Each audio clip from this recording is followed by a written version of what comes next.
Hello everybody and welcome back to this sketchbook challenge. We are on our second to last piece and this one is a fun one. I found the reference photo off Instagram, I think it was kind of an account that reposts other photos, and of course it didn't say who took this photo, unfortunately, but I really liked it. I like the colors.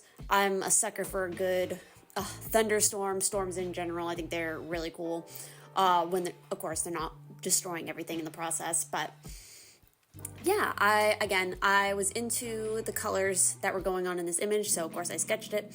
And I started off with this piece working a little bit of like wet on wet for the initial like blue cloud side. There was a lot of just like sitting and kind of waiting for things to dry with this particular piece. And so that's how the first portion of this went.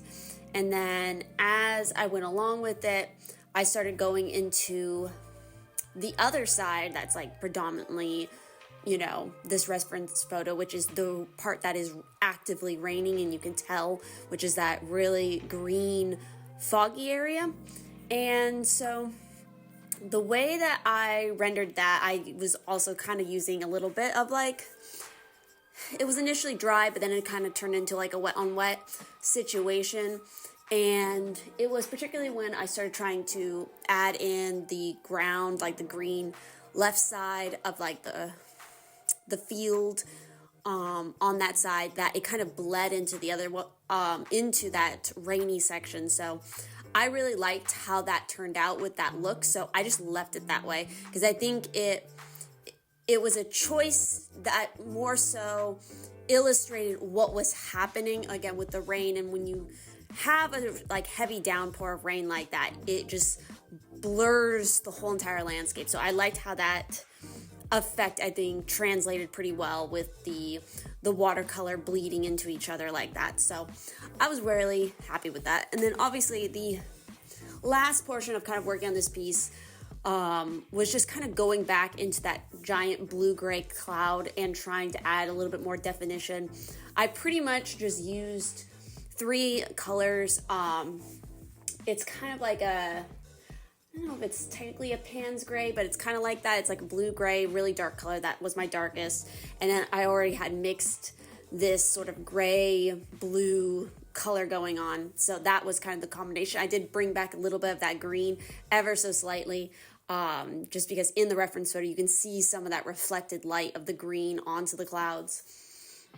And then I did go back into sort of the parts in between the rolling cloud where it's like that kind of bright electric blue is kind of coming out. I did go back over those blank spaces and just added a little bit more of a vibrant blue back into those little spots, just to have it look not so like, I don't know, too bright, I guess, in a way.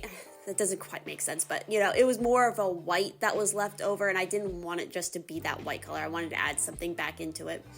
But yeah, that hopefully makes some sense with describing how I went about the thought process of doing this piece. It only took me about 30 minutes for this particular one, which I found interesting because I was expecting it either to be, I think I was expecting it to be a lot longer to work on this particular piece, but 30 minutes is a nice middle ground in comparison to either it taking me like 20 minutes versus like 40 minutes of some of the other pieces that I've been working on in this sketchbook. But yeah, we are almost done now. So we have one last reference photo to paint out that I sketched in the sketchbook, and it's actually a reference photo that I found off the same random Instagram account that was another sort of like stormy, out in the middle field kind of vibe photo. So I don't know, I liked it.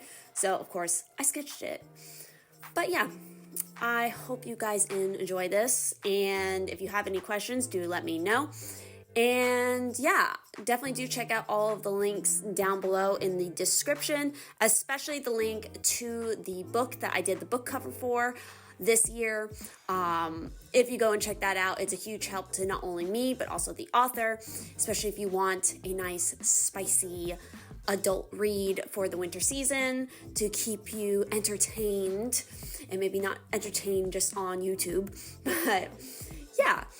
But I hope you enjoy the rest of this little process. We're pretty much almost done, and we will be jumping into the next painting very soon. Ta-ta!